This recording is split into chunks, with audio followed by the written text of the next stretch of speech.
Welcome to Turmeric and Tequila with your host, Kristen Olson. Questioning a better way, one gracefully disruptive conversation at a time.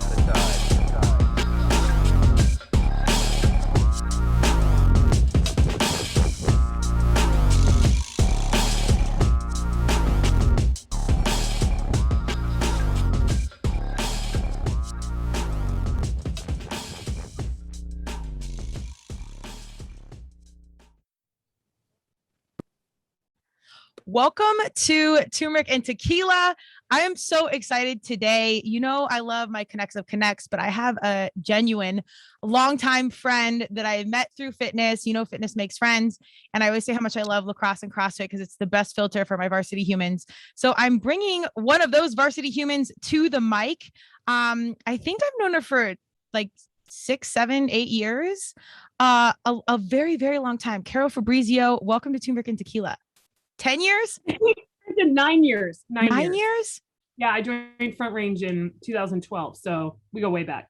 Oh, shoot. Okay. So we are fellow competitors. And I always say how people competed in lacrosse, obviously my collegiate sport, but also then in CrossFit post-collegiate situation.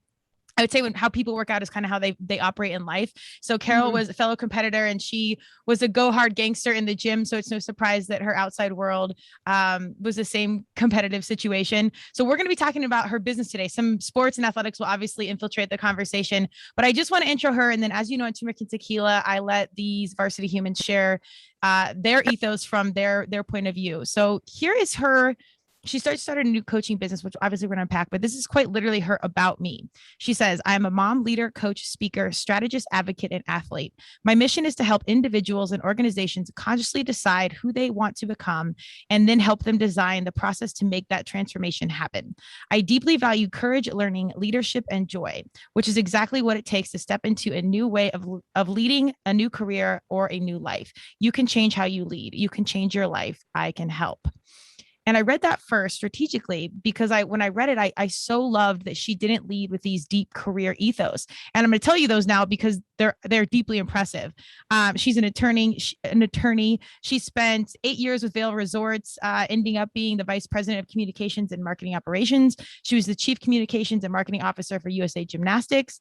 And not to mention, like she said, a mom, a wife, and a competitor in the field. So I just love, and I have to give you a nod, and we talked about this before I got on the mic, how amazing it was that you led with this very human angle of your business and your heart when you have all these incredible ethos. So I'm just giving you a gold star from Kristen Olson.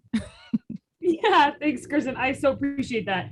I have this, it's like something stuck in my craw about how, you know, we think of ourselves and we should think of ourselves as so much more than just what we've done. And yet every time you're asked to write a bio, it usually starts with, and then I did this, and then I did this, and then I did this, and I accomplished this and got this piece of paper. So I just wanted to have it be a little bit more like, hey, what are the words that identify me? So the first sentence is just like, these are the things that I am. And in order, by the way, right? So like, to me, like, I think mom is first because like that comes first for me. Even though I love all the things I get to do in all the different areas, like, that's my first identifier. And I wanted to be real about that. I always say human athlete, business person. And those are probably true. At some point that might shake up, but my human side, like, it's kind of like all personal world. Yeah.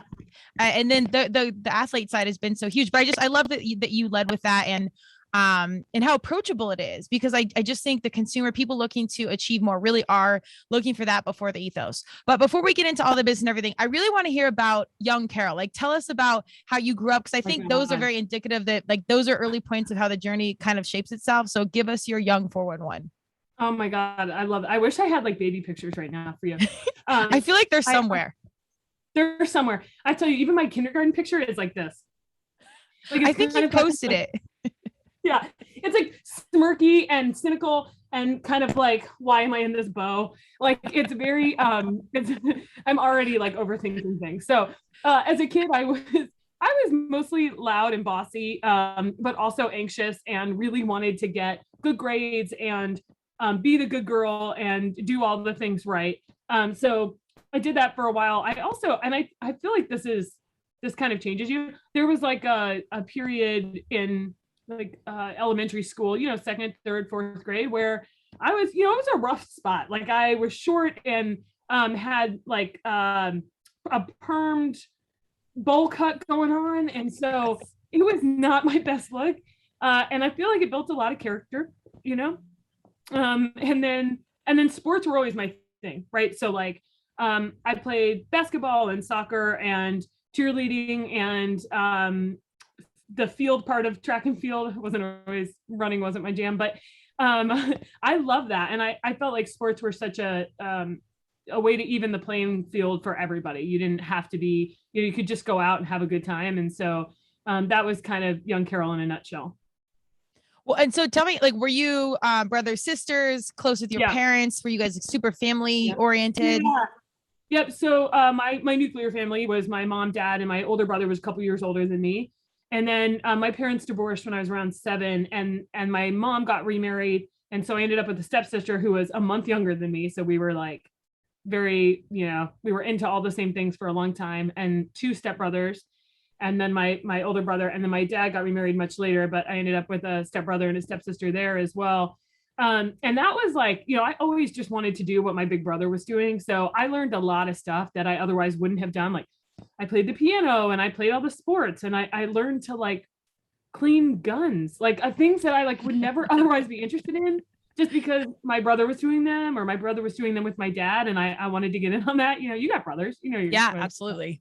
So that was a lot of it. And it was good. It was good for me because I got exposed to a lot of different stuff. I didn't realize, I think we have talked about this before. I didn't realize the extended family had gone out so much like that. Those are pretty big holiday bills if you're buying for everybody. Yeah, I hate compulsory gift giving, but it's perfect. I could talk a whole podcast on compulsory gift giving.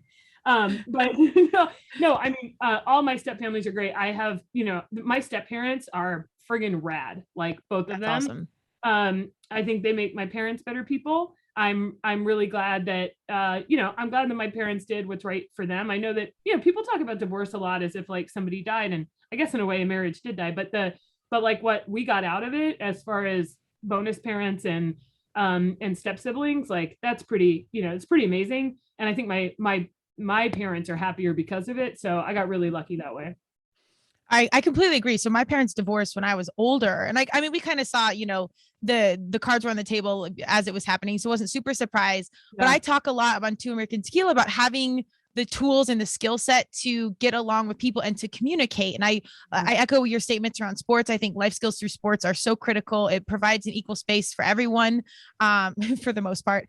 And, you can learn, teamwork and commitment and so many things as a kiddo, that can supplement your adult life.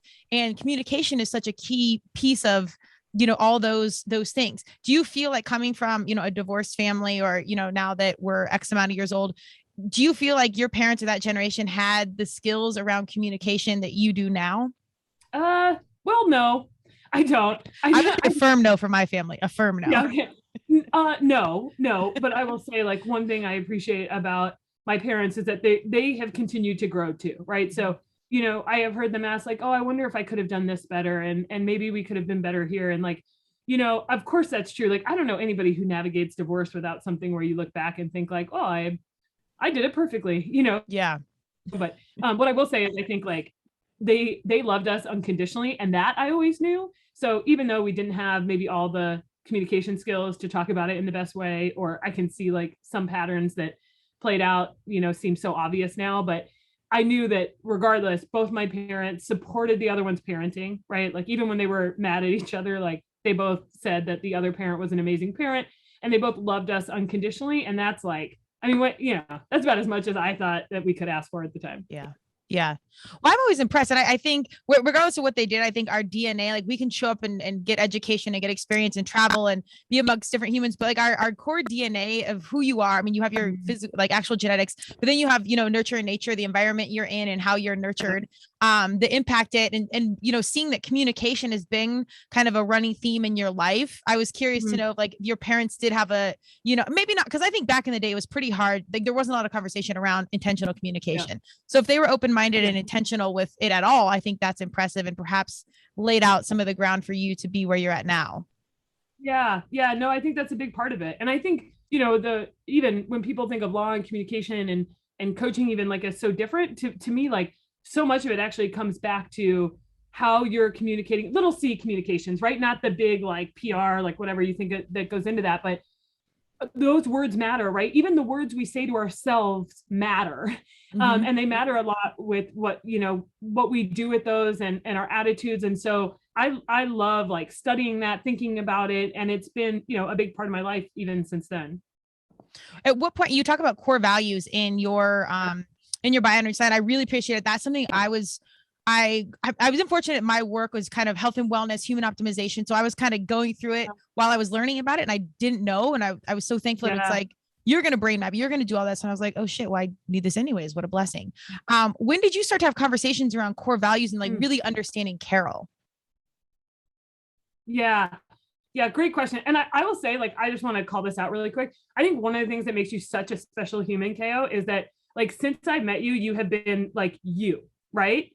You are unique, and that like it attracts people to you, but there's like a genuineness about you that is so special that like it's hard to like ever think you're faking it or doing, like it's kind of amazing. And so I think core values is really about getting at that, like what is it that is you, right? Like you just asked there, like what is the core of Carol versus something else.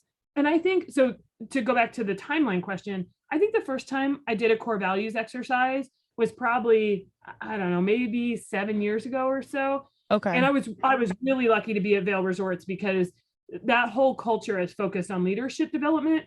And it's just like, it literally is the DNA of that company, right? It's like, it is part of what you do when you work there, no matter what level you are, what department you're in. And so I was lucky enough to do an exercise as part of one of the programs. But the thing that I missed, and this is why I've done it multiple times since then, is that I wouldn't have known this at the time, but looking back, I think I was picking the core values I was supposed to have. Yeah. Right. Like, what are the things I'm supposed to write down? Like hard work, integrity, authenticity, what's the list that is like the thing I'm supposed to say? And of course, I never thought about it like that. But at the time, I was still trying to be what I thought I was supposed to be. Right. So like, what accolades can you get? What ladder can you climb? And so my core values probably match that. And now when I coach people on core values, I tell them like, nobody is testing you on these. So you can literally just put them in your computer or on a Post-it, and you can be the only one that sees them. You don't have to prove to anybody but yourself that those are your core values. And so a lot of people will say something like, well, when I looked at this list, I really connected with adventure, but like my life is really boring, and that doesn't count. And I'm like, so effing what? Write it down, because you can use them as long as they feel true to you. You can use them to drive the decisions you make in your life, and then it just becomes more and more true. So that part that you read about identifying what you want to become, if you want to live in alignment with one of your core values being adventure, well, great. Let's figure out how to get you more adventure in your life. And so for me, like courage is a great example of that. I felt like I was living pretty safe. I was doing all the things, not stepping out of line too much. And but I value courage very much. I value not caring as much what other people think. I value trying things that you might fail at.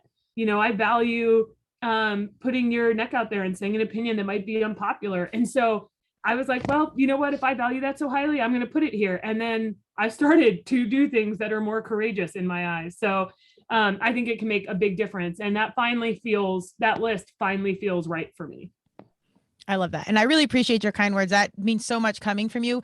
Because you really do know me, and you've seen us in fitness. You've seen like the good, the bad, the ugly, the drama.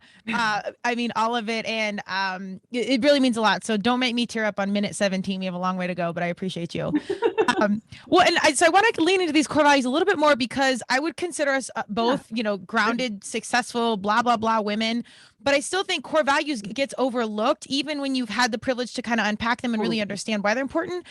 But understanding yourself, as cliche as it sounds, like if I would have been my 18-year-old self unpacking core values and be like, what do I care about? And I really think things have worked out how they're supposed to. The trajectory happened. And I do stand for, like, I really can't fake it. Like if I don't want to do something, I don't show up. And I wish I could control that, but I'm also glad I can't, because it just is what it is. So you'll love it or hate it. But I think, well, I think if we were, as young self being like, you really do care about the outdoors or freedom or whatever, Yeah. I would have known very early on, I'm probably not going to have a boss. Like having a strict coach in college is going to be a major learning experience for you. Like, how do you think that would have changed your trajectory if you were unpacking this at like your 18-year-old self?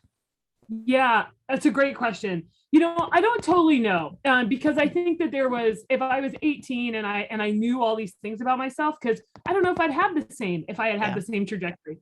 So what were they at 18? Here's where I was at 18. At 18, I was perfect on paper. I was valedictorian. I had a secret hidden eating disorder. I could have gotten into a lot of schools. I played a lot of sports. So I was like out, externally presented to the world, as perfectly as an 18-year-old girl can. And internally, that's what I was focused on, was perfectionism. Yeah. So I don't know if I would have even known who I was at that point, right? It took me a lot longer to figure that out. And sometimes I wish that, as part of the reason I do this work, right? Can I help people find their core faster, so that they don't spend a lot of their 20s trying to live up to some ideal that is not what they actually want to be in life. Well, I think you learn very quick, even if you do check all those boxes and you're still unhappy, we're missing something. And then then you get to the whole conversation of mental health, and it's like, I have everything, but I'm unfulfilled. Yeah. Blah, blah, blah. And I don't want to make light of mental health in general, but I think if we get to some of these quote unquote simpler conversations earlier, it might navigate around it. And I completely agree with you. I started the podcast because I wanted our young humans to question a better way. There's all this influence out there being blasted at them on social media, but there's also varsity humans that don't seek influencer status, and they have all these incredible inspirational journeys. And also you have to, and I want to like streamline some of their learnings, but I do think some things do just have to happen on time, and you just have to pack a helmet and be ready. Yeah. I mean, some of it's like, I feel so lucky that I was exposed to certain things when I was at all. Right. Yeah. But yeah, do I wish I could have moved some of that along faster? Sure. And do I know that my journey would have been the same if I had that?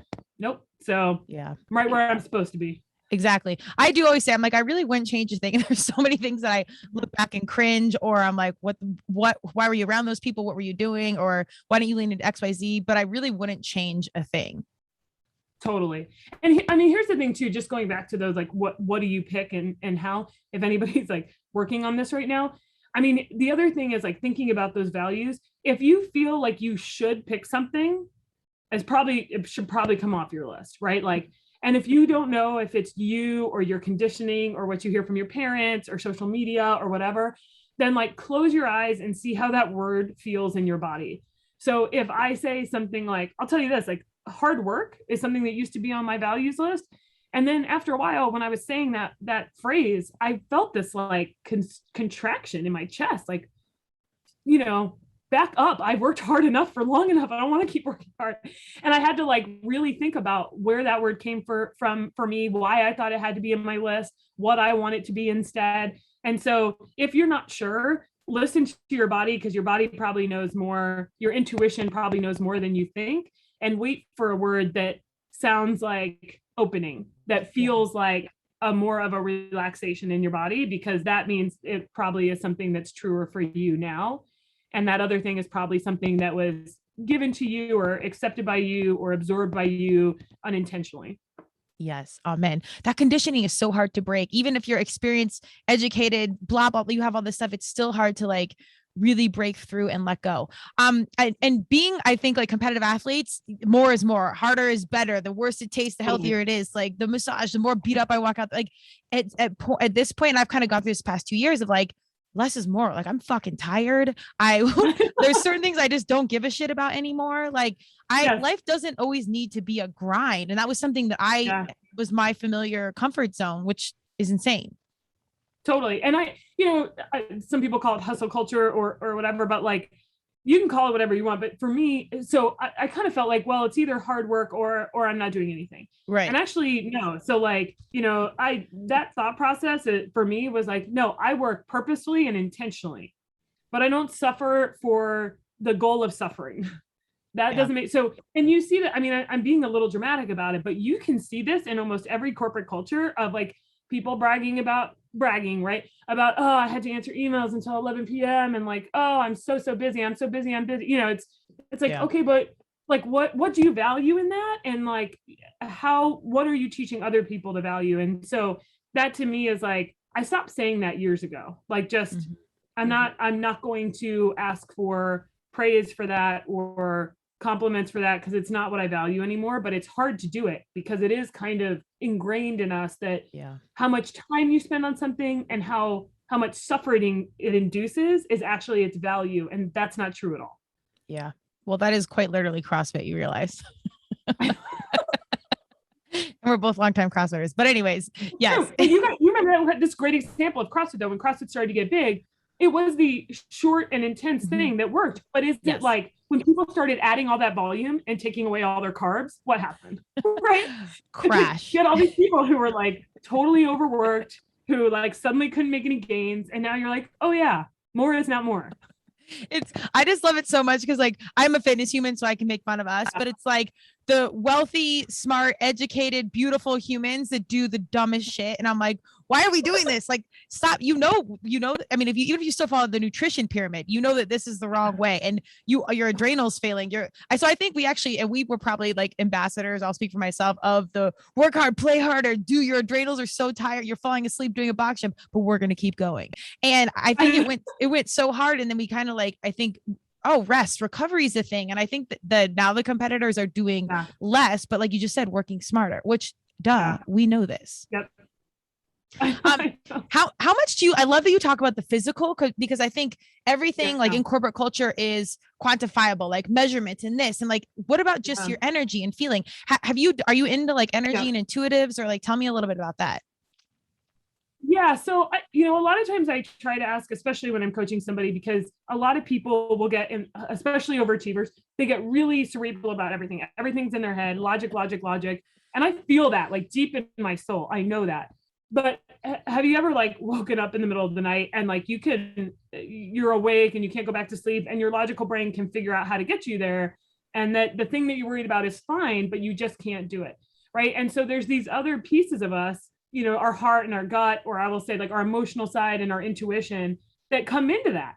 And our bodies are so much smarter than we are. Right. So, as an example, like for me, something that is just kind of been part of what I've dealt with in my life is dealing with some extra anxiety, particularly around achieving or when I think something's going wrong. And I will, when I'm really in that space, like I will sometimes shake, right? Like almost like imperceptibly, but I will kind of feel it, like almost like a tremor. And I used to really hate that and be embarrassed by it. Like I wouldn't, I would tell Jill, my wife, about it, or my dad, who's a doctor, but it didn't make a lot of sense to me until I realized like our bodies actually are way more understanding and knowledgeable about what's going on with us than our brains are. And we don't give our bodies that credit. And so sometimes, when like, instead of saying like, oh, I hate this anxiety and I'm embarrassed about it, I'll ask like, what is this trying to tell me? Like, what is this bodily thing that's happening to me trying to share with me? Instead of like, oh, I hate you and I'm embarrassed of you. Because we spend so much time controlling our bodies, whether that's with food or with exercise or medication to help us sleep and then to help us wake up, or caffeine, it could be anything. And I'm not hating on having anything that you need to survive, because everybody's got to do what they need to survive. So I'm not saying that, but we spend a lot of time trying to like control our physical body. And sometimes we need to listen to it a little bit more too. Yeah. And so for me, your body can really help you tap into your intuition and what's going on maybe below the level of consciousness. And I think particularly for like super smart cerebral people, it's really hard for them to let go and do that. Yeah. I've always joked that I hate smart people. I don't, but all three of my brothers were always so much more cerebral and smarter than I was. And I had good grades. Like I did well. I just cared about lacrosse, and I was here to get all that done in next case. And I didn't like math. I was always like, I'm never going to use this. And I said this at like 18 before there was an app for trigonometry or whatever. Yeah. But I do think there's something to that, because it is so overcomplicated. And like, if you, even if you don't believe in the woo and intuition, which I love all of those things and the stars and whatever, but even if you just get as simple as like, when you say something, you don't feel good, or you get around someone and you're like, I am so uncomfortable. Or I've really learned that when I stress, I, bring my shoulders up and my like traps are like in my ears and they're sore the next day. I'm like, did I lift yesterday? And I'm like, it's like, no, you're stressed out and you're so like clamped up, like just like little tiny things. And it could be a very simple conversation. Are people perceptive to that? Like, do they do it, and can they make some changes around it? Or is that a pretty hard educational piece? Yeah, no, I think so. So sometimes like if somebody's like talking really fast at me, or they're running in circles and ruminating, right? We'll just breathe for a few minutes and then see like whatever you're feeling. Cause sometimes you can't even name the emotion, right? Right. Resentment, guilt, fear, anger, whatever it is, people can't even name it because they're not sure. They're not sure where to land in that rumination cycle. And so I'll just say, where do you feel it in your body? Where is it? Just close your eyes for a second. And then people, because I think most people are in tune enough to say like, oh, I feel a tightness in my chest, or I feel a sinking in my belly, or I feel a restlessness in my legs. I'm like, okay, well, like, what do you think that feeling needs? Right. And I think people are more open to it than you might think, because the cynicism and the kind of like, oh, I'm too cool for that or whatever, that tends to happen in groups. That tends to happen when there's other people who have that kind of like, oh, this would be too woo woo for this business meeting. But I think in the one-on-one situation, it's a lot easier for people to say like, well, I might as well try. Yeah. And I'll be honest, I think that's like sometimes the credibility or the background or whatever you want to call it, the like, that got me here sometimes is like, okay, well, like if you're telling me this, maybe I'll try it, like, because, I didn't just descend here from Venice Beach and high and like, like I'm like, I wouldn't do this if I didn't think it meant something. Right. Right. But we are so good at ignoring our emotions and ignoring the way our body feels, that getting people to pause and acknowledge how their body feels and what emotions they're feeling, instead of just immediately going to fixing it, is really hard. And I think people don't usually have the space to do it. So in a coaching relationship where that's literally the whole purpose of a lot of the time you have together, I think people are way more open and willing to do it than you might otherwise think. That's great to hear. And I think so. And I can only really speak from my own experience. And I want to talk a little bit about your experience personally, because I think that's what makes you a great coach. Like I played lacrosse for 25 years and then I competed in this, and that really helps me. Like I had ethos in it. I was a good coach because I played, and then a multitude of other things, but your experience I think is really critical. And I think people see if you've done it authentically, or if you Googled coaching on the way to the appointment, I think they'll see through it. But when you get into it, when I was like first getting to like pause and sit still, if you've denied it your entire life and all of a sudden you hold still and you feel it, and it's like, I mean, I've had tears all of a sudden. I don't know where they're coming from, or you feel lonely or scared or really happy. It's a hard space to be in and to hold and feel it the first time. Can you tell me like some personal breakthroughs you've had on that journey? Yep. So I'm totally with you on that. And I will say years ago, way before I ever started coaching, I avoided yoga because I'd get into yoga, for stretching and like for whatever. And then we get into Shavasana and I'd be like crying. I'm like, wait, what? Why is this happening? And I had no idea what was wrong, why I was crying. Like I had no clue. And I was like, well, instead of saying like, I should listen to that, my first thought was, I better not go to yoga again. That's terrible. Like, how crazy is that? So that's like, I was like, okay. So, and then eventually when I went to look for my own coach, and here's a couple pointers. If your coach doesn't have a coach, don't hire them. Love it. Right. Because like, this is not about me knowing more than the person I'm coaching. That's bullshit, right? Like everybody needs another human to sit outside of their brain and help them see what their brain is doing to them, the lies it's telling them, the things that it's maybe interpreting incorrectly, the limiting beliefs it has. Everybody needs that. And so coaching is not like I know more than you, let me tell you how to do it. That's not it.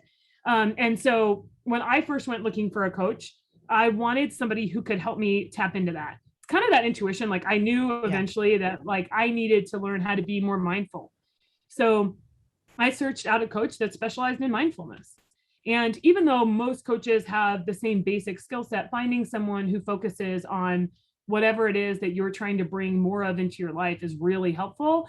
And so for me, when I started working with my coach, her name's Melissa Mayer. She's amazing. She's out of San Francisco. Love her. There's a little plug for Melissa. We would do that. Like I would do the thing that I'm talking about. I ramble, ruminating. These are all the things that are terrible. And she would say, okay. And she would listen patiently. And then she would make me stop and breathe.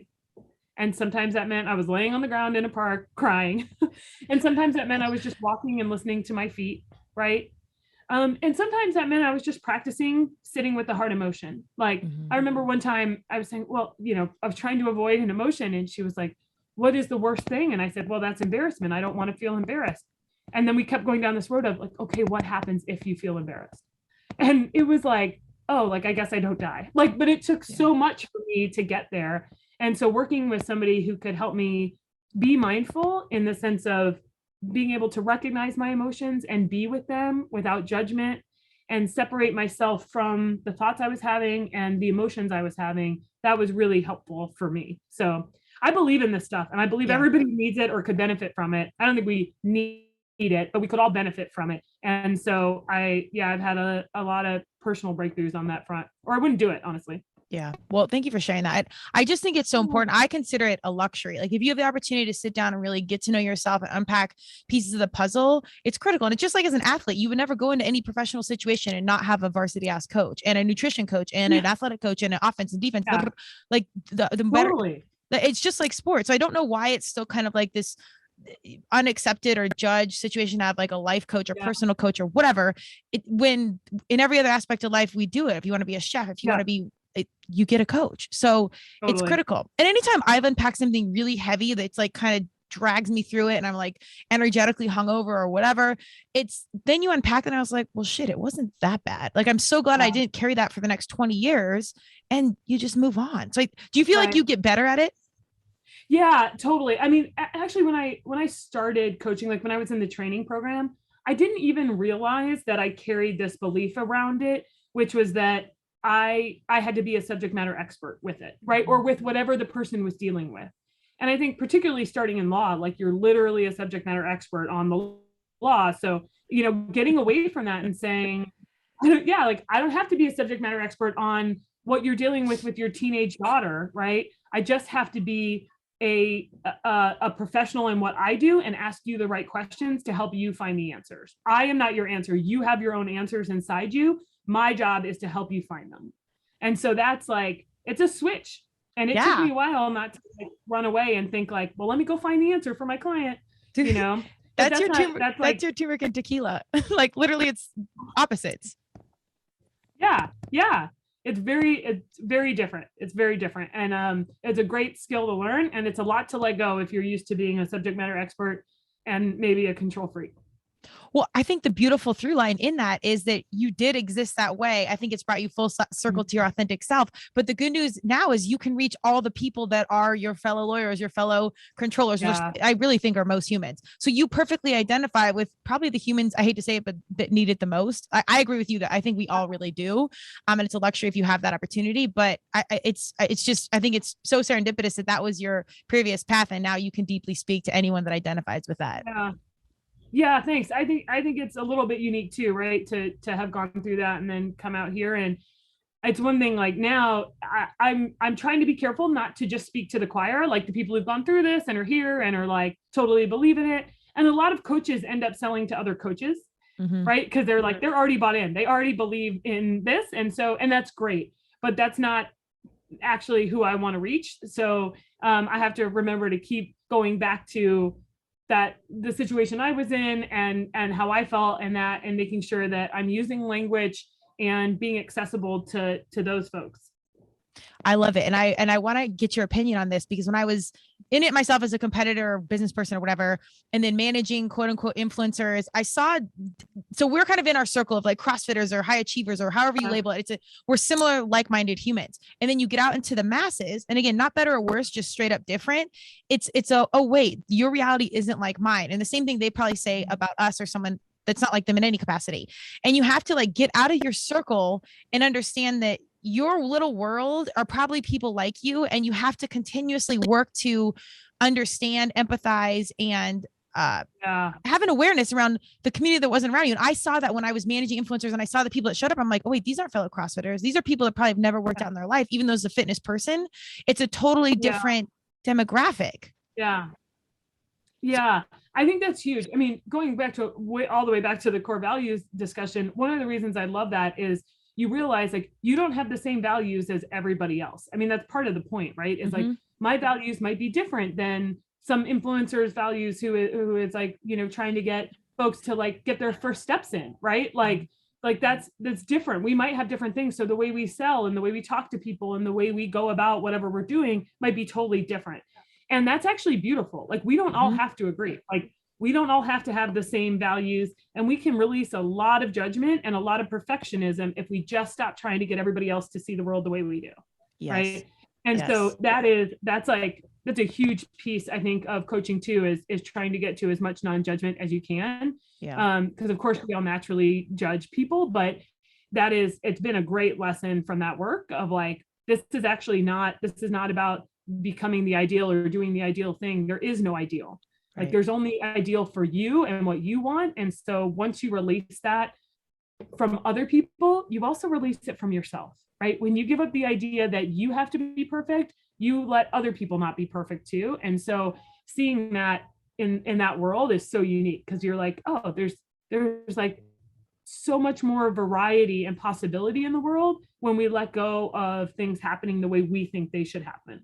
Yes. Oh, that conditioning, it is cardio, but it's true. If you've ever been on a team and you see, like, I loved, one of the best things I ever did was leave home, and I love my home, but go away to college and I mean, we're still all basic white girls that play lacrosse. My team was minimally diversified for lacrosse. It was pretty good, but we had, I think a few people of color, but it's still pretty similar. But even then I was from, Colorado. They were mostly from East Coast. And just in that experience, me seeing how they live, how they drive to practice, how they pack their stuff up, but how their families cook, like, it was so cool that we were so different. So then we both walked away with, like, I say my varsity pro life tips where, no, this is how you do this. And it's like little stuff, let alone you get to that deeper level of like, oh, you're actually learning from one another. Like, thank God we're not the same.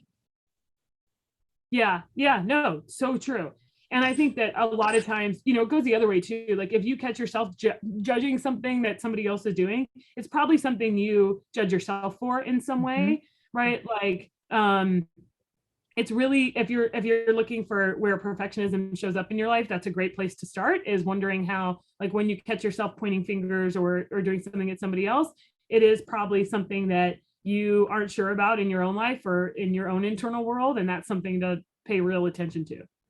Yes, that can be one of the hardest things to, like, fully comprehend and be like, no, I'm nothing like that. And then the further you dig into it, it's like, actually, it's a tough point. I want to read this quote specifically around high performance and contributing, but I really like, this is also on your site. One of my favorite quotes is by Benjamin Franklin, and it says, I'd rather it be said he lived usefully than died rich, because I think in our hearts, we really do want to contribute in some capacity. And this is a quote you have posted. It says, the science shows that the secret to high performance isn't our biological drive or our reward and punishment drive, but our third drive, our deep seated desire to direct our own lives, to extend and expand our abilities, and to make a contribution. Daniel Pink. Tell me a little bit about what that means to you. Yeah, so I think especially in upper management, one of the reasons I put that on there is because I think we think that we all act commercially rationally, right? So we're all just like here to make one more dollar than we would have if we did something else. And I don't know where that sunk into the collective consciousness, but it's just not true. That's not what motivates people. And most of us want to feel a sense of purpose and a sense of autonomy, right? Which is what the whole point of that book, Drive, is about: purpose, autonomy, and mastery, right? Those are three things that we feel that actually do motivate us intrinsically, not just extrinsically, which is how people usually try to motivate other people. Do this act and you'll get this bonus, or do this and you'll be accepted by more people, right? But if we can focus instead on what is it that we want to get really good at, and what is it that we feel connects us to a bigger purpose, now we have motivated ourselves. And that is something we can live for life. And it doesn't have to be one thing. This is the other piece of that, is that I don't say like, go find your passion and go do that, or find your one purpose, because as somebody who's had like 5 careers at this point, I don't always think that's true. I think you can have multiple passions. I think you can be interested in multiple things and be good at multiple things. one of my other favorite books, I'll show it because I know we're going to be on YouTube, is Range, which is all about real, like spreading your interest across things and not just being a subject matter expert on one or two. And so I think your purpose can be much broader than what we typically think of with that. So I think that to me is how we should motivate each other and ourselves, is helping us find what it is that makes us feel purposeful, instead of trying to figure out what end of the road extrinsic benefit of money or looking a certain way or acceptance from other people that we're usually chasing. I love it so much. And I will just add a quick tidbit. When you do diversify your quote unquote portfolio in life, just like in sports, go play everything. I tell this to my kiddos that are specializing, like by the time they're 11, it's like, go play. You're going to be sick of it by the time you're in a scholarship. When you do different things, you meet different people. And that's when you get to see other cultures, other ways of approaching things, I think that getting to cultivate these different relationships with really different people from different situations is the gold. Like that's the real education. Yeah. And it's actually, I mean, one of the arguments that David Epstein makes in that book is that that's actually the skill that we really need as things become more automated. Is we need less people to do repeatable activities and more people to be able to pull similarities from different situations and be able to find patterns and truly critically think about what could make our future better. And so that to me is like, that's also the fun in it, right? So like being in one area and then being like, hey, I know this is weird, but this is a lot like rugby, even though I'm sitting in a boardroom in a public company, right? It's very like, but actually I think that there's some great lessons there. And I will tell you this, this is years ago now, but at Vail Resorts, I told you there was a very big leadership culture. And in one of my first meetings with all of the lawyers there, we had to, each lawyer at a different meeting had to bring an article that they thought spoke to leadership. And we had great articles from HBR and Inc. and, whatever fancy academic publication we had. And at the time, our general counsel, who was my boss's boss at the time, was Fiona Arnold, who is a badass Australian woman who does real estate now in Denver, and she's the most awesome. But anyway, the article I brought was with a rugby coach. It was an interview with a rugby coach.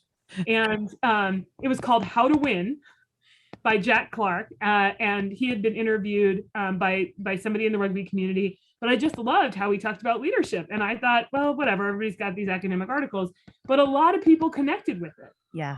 Because there are similarities and it does overlap. And it can be so motivating to see things that happen in other industries or other contexts that you can apply directly to whatever context you're in. And it can really connect dots for people, I think. I love it so much. And this is why I love my fellow fitness humans. How many people in the room that brought those like academic articles, not to throw shade at them, but how many of them do you think felt pressure to bring something from something super smart? Totally. So I love that you brought something that was like athletic and they're probably like Googling what rugby is. Yeah, no, it's totally, it's so true. And actually, I mean, the other thing, going to the non-judgment, the coach that it's about is like kind of a controversial figure in rugby. Oh, okay. Right. Yes. So it wasn't like I was saying like, oh, he's the epitome of leadership, but a lot of things he talked about, right? Like he had these like 5 rules that they listed out in the interview. And one of them was love conditionally, right? Like this is the high performance culture. And so this is not family, like family is unconditional. And he even made this joke, like my like, deadbeat brother down in Huntington Beach, like, I don't want him on my team, but I love him unconditionally. Right. And then, another one was expect everyone to lead, like whether you're a freshman or a senior or the best on the team or the worst on the team, like you can show up on time, you can encourage your teammates, you can speak respectfully to the ref. Like there's a lot of things that you can do to lead, even if you're not in a position of higher rank. And so I've used that time and time again. And like, I'm so glad. And in fact, I give Fiona credit for this because Fiona liked it so much. She sent it to the CEO at the time, which is like a baby lawyer. That made me feel so seen and appreciated and like, oh, I'm in the right place if this gets traction. So, and I didn't have to show up with the fancy HBR article that everybody already read. Yes, I love it. My graceful disruptors all the days. Yeah. It starts so early on. Well, and the other thing that I think sports really provides is like you were saying that failure early on. So I think you get better and better at failing. So if you get like kicked in the face at soccer, whatever, if you bring like a not socially acceptable article, it's kind of like, okay, well, whatever. Yeah. Like I know, like, fine. Everybody will be like, Carol, they're not coming to my birthday party, whatever. I know. It's fine. It's fine. Yeah, totally. I just wanted something different. Yeah, no, I think that's huge. And on the flip side, people actually like understood it and Yeah. it resonated. So Yeah. lean into it. Yeah. I really want to hear, I want to be mindful of our time. So I want to make sure we get a ton in about the coaching, but can you give me a little piece of, coming from Vail Resorts and then USA Gymnastics and, a little piece from each of those where you learn the most, and then what of those two things or few things of your professional experience really inspired you to take the leap to do your own coaching business? Yeah. Well, so I'll start there because they're connected. So when I was in the legal department at Vail Resorts, I love that company, but I started to get about 5 years in, I was just getting itchy. Like I wanted to learn something new, do something different. And Rob Katz, who is the CEO there, posted a position for something called the Director of Executive Projects. It was a new role. And it was basically for a director level to report directly to the CEO and kind of be his right-hand person. And I raised my hand for that. I was scared to death and I got it. And I spent 2 years. We changed the title later to chief of staff. I spent 2 years being chief of staff for Rob. And it was one of the most unique experiences I think anybody could ever have. And, part of that is Rob is a unique, wonderful leader, but also he just took his role as a leader in a one-on-one context so seriously that I felt like my development was one of his top priorities. I felt like, my understanding of the dynamics that were going on was a top priority. And then he didn't give me the answers, which was maddening at the time. Like it drove me crazy, but he really coached me as much as you can, truly coach a direct report into finding out the insights for myself. And I thought when I went from that to leading a team of, 25, 30 people, I thought like, I got to figure out how you get that skill set. And I didn't know how to do it because it was really unique. I had not had that from leaders before. And so I started looking into coaching programs, professional coaching programs. And then I started training, which for me, since I had a very demanding full-time job, took over a year to get fully trained and get all my practice hours in. And once I did that, like I mentioned earlier, it was not like the most natural thing in the world to me for that. It was definitely hard. Sorry, my puppy. It was definitely hard. And so I wanted to keep those skills up. So I kept coaching even after I left Vail Resorts, and just kind of did it as something on nights and weekends, not a lot of hours, but enough to keep up the skills for myself. And so I did that. And I did that while I was at USA Gymnastics too, but that was a very demanding job. So I also couldn't do it like, constantly. I really just had to keep a couple hours to do that. But I really wanted to because I was passionate about it. And then when I moved to USA Gymnastics, it was definitely a newer culture. It was something that, a lot of the folks there are new from in the last few years. And so it was kind of all hands on deck for everything we needed to get done. And so, for me, that was, I think the biggest lesson there is there's so much scrutiny from the outside on that organization. And I feel like what was really true is that everybody that I worked with was heads down on let's do the right thing now. Yeah. And we're going to put all our effort and focus into that. And we're going to make mistakes and we're going to mess up. But the ultimate goal is more important than, fixing the external stuff right now. And that to me was huge. I feel like everybody that I got to work with there was fully committed to making a change for the athletes in gymnastics. And so, it was definitely a kind of, everybody was involved in that ultimate goal. And I think when you have that kind of mission that people can rally around, people can do superhuman things. Right. Yeah. And so it's pretty amazing to see that start to come back, right. And changes be made and the progress in the culture. And so I love that. And it is really hard. It's taxing and it's a difficult situation for any human to be in. And so, for me, I was still kind of had this coaching lens and I loved it. And there was one moment where I was exhausted from a trip, and I did a lot of traveling for work, where I had a coaching client and the next day after I got home, which was like a Saturday or Sunday. So it was a weekend. And I was like, I can't believe I'm coaching tomorrow. And then I got done with my coaching call and I was energized. I felt like I could jump off the walls. I was like writing up my notes and going to look stuff up for the client. And I was like, well, this kind of tells me something about like where I feel really pulled right now. And so I kind of couldn't ignore that any longer. And to be totally honest, like one of my kind of limiting beliefs was that I'm really good at excelling in like school and the corporate world, and I can do that. But like this entrepreneurial thing, well, no, I couldn't do that. Right. So it's something that I've had to work through a lot of like, well, that's bullshit. That's something I've told myself to keep myself safe and not have to try or risk failure or risk putting myself out there. And once I was presented with that information with coaches and friends and people who love me saying like, this is your fear talking, I chose courage and I decided to go for it. And so that's how I ended up here now.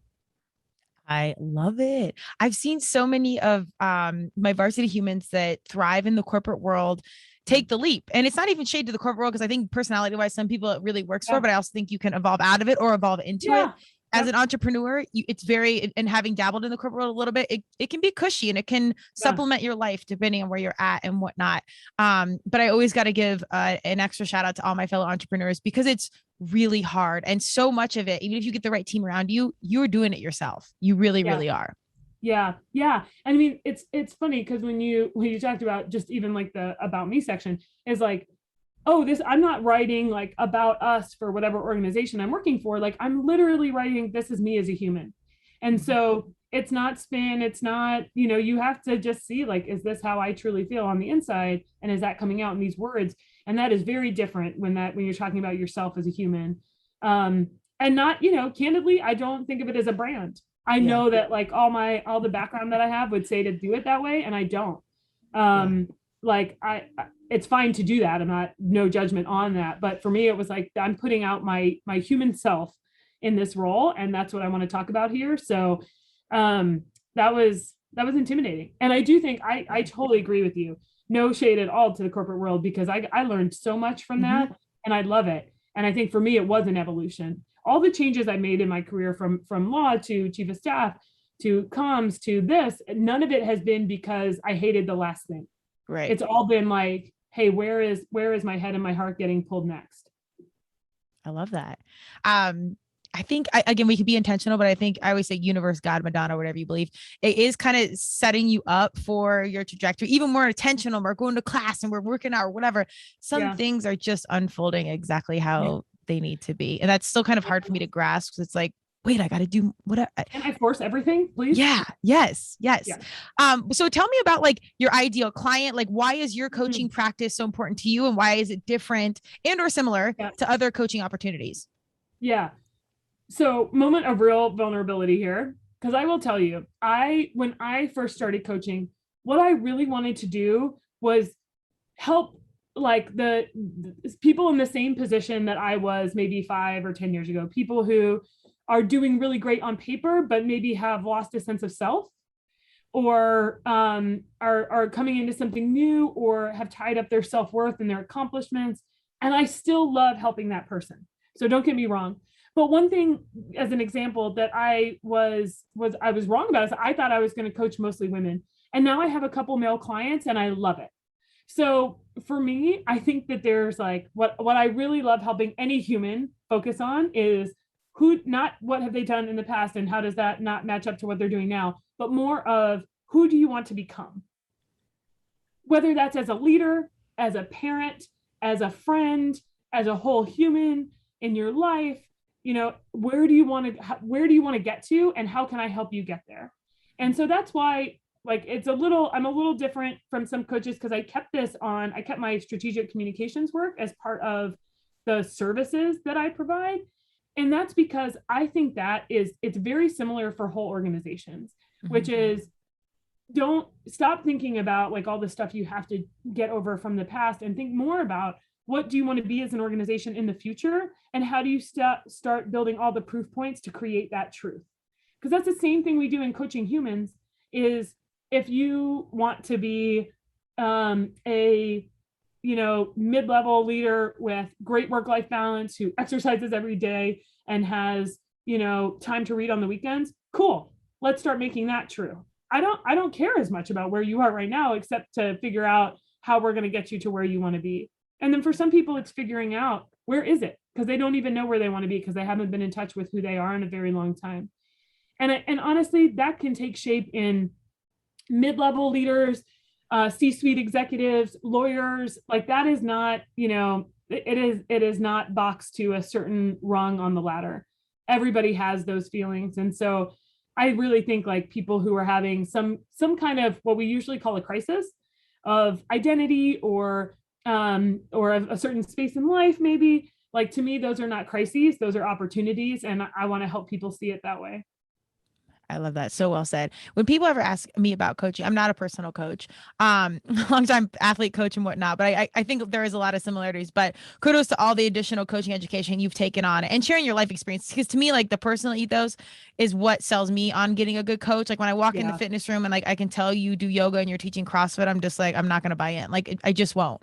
So that's why I really wanted to dig into like your background because I know you and I know how in depth you are about coaching, learning, continuing to evolve and continue to be open. I think that's, where people can really meet you at that whole space and then be super vulnerable.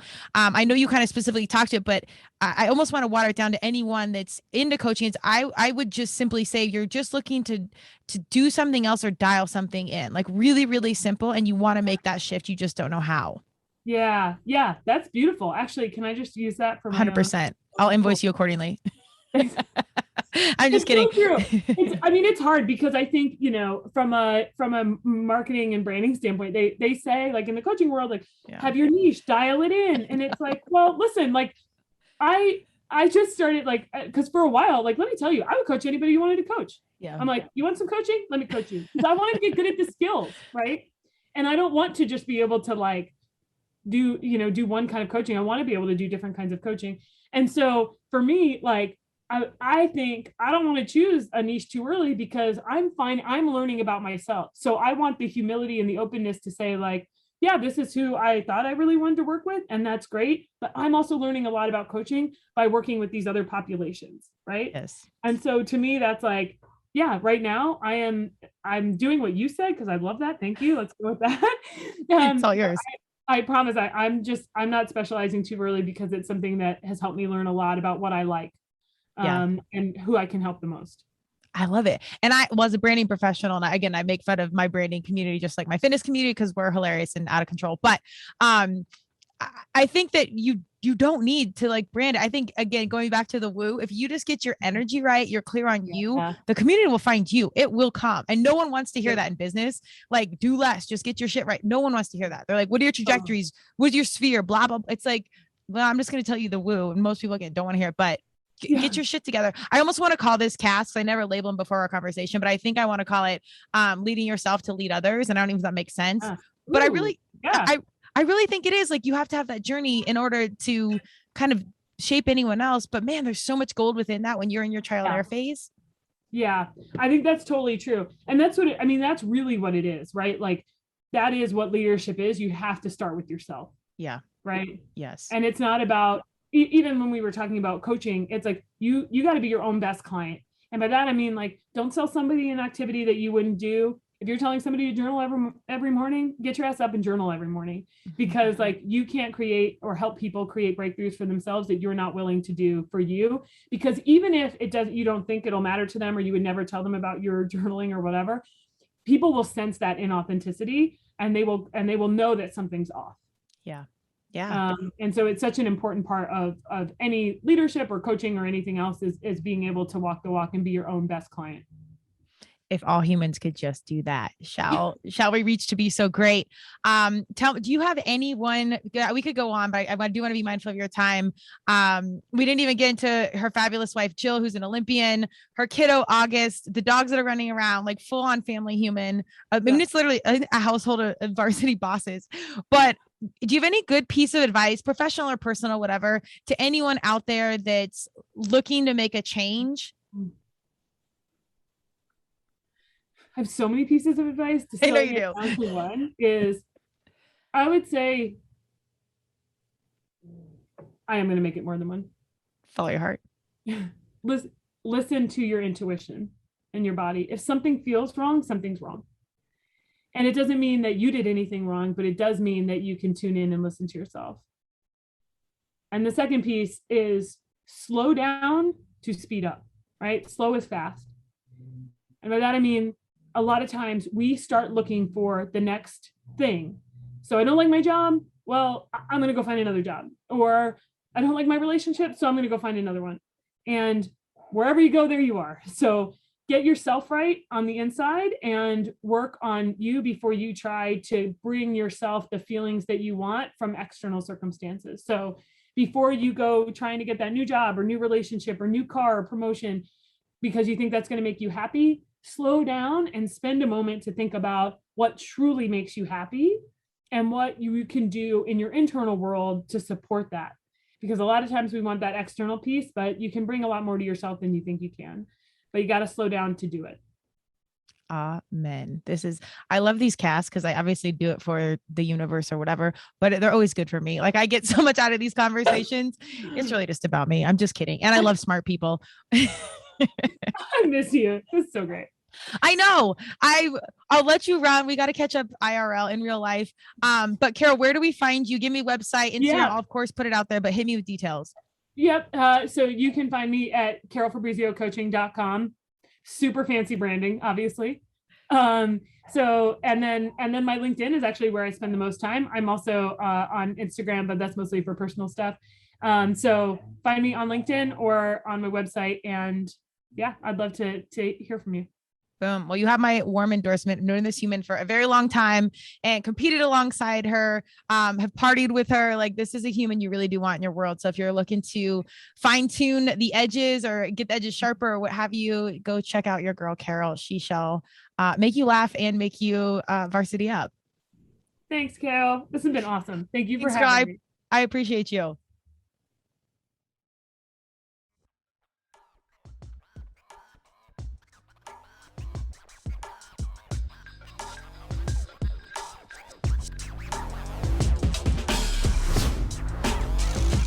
Thank you for joining Turmeric and Tequila with your host, Kristen Olson. Tune in next time, and don't forget to subscribe on Apple, Google Podcasts, Spotify, or wherever you listen.